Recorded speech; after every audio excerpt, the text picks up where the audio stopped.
ବାଲେଶ୍ୱର ଜିଲ୍ଲା ବାହାନଗା ବ୍ଲକର ଗୋପାଳପୁର ଅଞ୍ଚଳରେ ଅବକାରୀ ବିଭାଗର ଚୋର 11 ଲକ୍ଷ ଟଙ୍କାର ଗଞ୍ଜେଇ ଜବତ, 2 ଗିରଫ।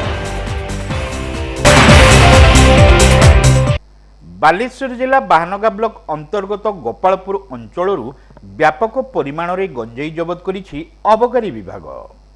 ବିଶ୍ୱସ୍ତ ସୂତ୍ରରୁ ମିଳିଥିବା ସୂଚନା ଆଧାରରେ ଅବକାରୀ ଅଧୀକ୍ଷକ ସୁଶାନ୍ତ କୁମାର ପାଢ଼ୀଙ୍କ ନିର୍ଦ୍ଦେଶ କ୍ରମେ ବାଲେଶ୍ୱର, ଗୋପାଳପୁର, ନୀଳଗିରି ଓ ମୋବାଇଲ ଅବକାରୀ ଟିମ୍ ମିଳିତ ଭାବେ ଗୋପାଳପୁରର ଗୁଣନିଧି ବେହେରାଙ୍କ ଘର ଉପରେ ଏହି ଚଢ଼ଉ କରିଥିଲେ।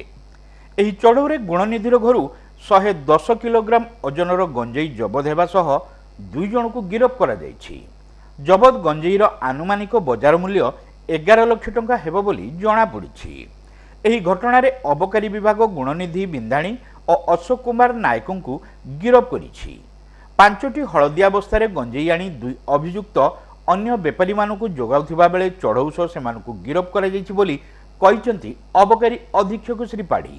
ଏନେଇ 84/24-25 ନମ୍ବରରେ ଏକ ମାମଲା ରୁଜୁ ସହ ଅଧିକ ତଦନ୍ତ କରାଯାଉଥିବା ସେ କହିଛନ୍ତି। ଆମର ଆଜିର ଗୋଟେ ରେଡ୍ ଖବର ଆସିଲା। ଖବର ପରେ ଆମର ଗୋଟେ ସ୍ପେଶାଲ ଟିମ୍ ଆମେ ଗଠନ କରିଥିଲୁ, ଯାହାର ଲିଡିଂରେ ଆମର ଡେପୁଟି ସୁପରିଟେଣ୍ଡେଣ୍ଟ ଥିଲେ, ଆମର ଜଳେଶ୍ୱର ଇନ୍ସପେକ୍ଟର ବି ଥିଲେ ସାଟେଲାଇଟ୍ର, ଏବଂ ସବ୍ ଇନ୍ସପେକ୍ଟର ଗୋପାଳପୁର, ନୀଳଗିରି। ମୋ ଟିମ୍ କରିଥିଲୁ 15 ଜଣିଆ ଟିମ୍। ସେଥିରେ ଗୋପାଳପୁରର ଆମେ ଜୁଣିଆ ଗାଁରେ ଜଣଙ୍କ ଘରେ ଷ୍ଟକ୍ ଥିଲା ଗଞ୍ଜେଇ ବୋଲି ଆମକୁ ଖବର ଆସିଲା। ସେଥିରୁ ଆମେ 5ଟା ବସ୍ତାରେ 110 କେଜି ଗଞ୍ଜେଇ ପାଇଛୁ। ମେନ୍ ସୋର୍ସ ତ ସେମାନେ କନ୍ଧମାଳ ବୋଲି କହୁଛନ୍ତି। ତାକୁ ଆମର ଫର୍ଦର ଇନଭେଷ୍ଟିଗେସନ୍ ଚାଲିଛି। ଏଥିରେ ବି ବହୁତ କାହାର ସମ୍ପୃକ୍ତି ଅଛି ଏବଂ ସେ ଜିନିଷକୁ କାହାକୁ ଦେଉଥିଲେ ସେ ବିଷୟରେ ଆମେ ଫର୍ଦର ଇନଭେଷ୍ଟିଗେସନ୍ ଚଲେଇଛୁ। ଏଥିରେ ଖବର ଅଛି ଏ କିଛି ଦିନ ହେଲା ବ୍ୟବହାର କରୁଥିଲେ 11 ଲକ୍ଷ ଟଙ୍କା।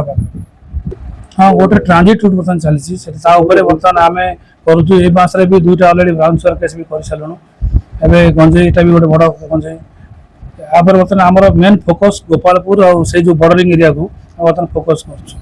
ସେମାନଙ୍କୁ ବର୍ତ୍ତମାନ ଅନବଲ କୋର୍ଟକୁ ଫରୱାର୍ଡ କରାଯିବ। ତାପରେ ଆମ ତାଙ୍କର ଫର୍ଦର ଲିଙ୍କରେ ତାର ଟ୍ରାଞ୍ଜାକ୍ସନକୁ ଆମେ ଦେଖିବୁ। ଏଥିରେ କ'ଣ ଫାଇନାନ୍ସିଆଲ ଇନଭେଷ୍ଟିଗେସନ୍ ଅଛି, ସେ କ'ଣ ତାର କେତେ ଟଙ୍କା ସେ ଇନଭେଷ୍ଟ କରୁଛି, ଏଥିରେ କ'ଣ ଲାଭ କେତେ କରୁଛି, ସବୁ ଜିନିଷ ଉପରେ ଆମେ ତର୍ଜମା କରିବୁ।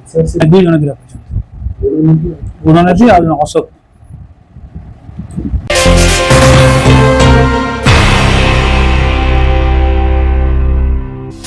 ଆରାଧନା ମ୍ୟୁଜିକ୍ ଏକାଡେମୀ ବାଲେଶ୍ୱର ସହରରେ ସଙ୍ଗୀତ ଓ ବାଦ୍ୟଯନ୍ତ୍ର ପ୍ରଶିକ୍ଷଣ ପାଇଁ ଉତ୍କୃଷ୍ଟ ସ୍ଥାନ।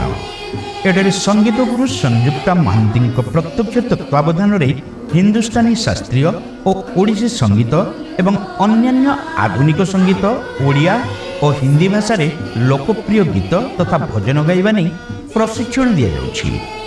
ଏହା ସହିତ ପ୍ରଖ୍ୟାତ ବାଦ୍ୟକାରମାନଙ୍କ ଦ୍ୱାରା ହାରମୋନିୟମ, କେସିଓ ଓ ଗିଟାର ପ୍ରଭୃତି ବାଦ୍ୟଯନ୍ତ୍ରରେ ପ୍ରଶିକ୍ଷଣ ଦିଆଯାଉଛି। ଅନଲାଇନ୍ ସଙ୍ଗୀତ ଶିକ୍ଷାର ମଧ୍ୟ ସୁବିଧା ରହିଛି ଆରାଧନା ମ୍ୟୁଜିକ୍ ଏକାଡେମୀରେ। ଛୋଟ ଛୋଟ ପିଲାଙ୍କ ମଧ୍ୟରେ ସଙ୍ଗୀତ ପ୍ରତି ରୁଚି ବଢ଼ାଇବା ଏବଂ ନିୟମିତ ଅଭ୍ୟାସ ଜାରି ରଖିବା ପାଇଁ ଯୋଗାଯୋଗ କରନ୍ତୁ ଆରାଧନା ମ୍ୟୁଜିକ୍ ଏକାଡେମୀ, ମହାବୀରନଗର, ନାଥୁପାଣି ମନ୍ଦିର ନିକଟ, ମାକଲପୁର, ବାଲେଶ୍ୱର। ଫୋନ୍ 7873733934 7008856 950।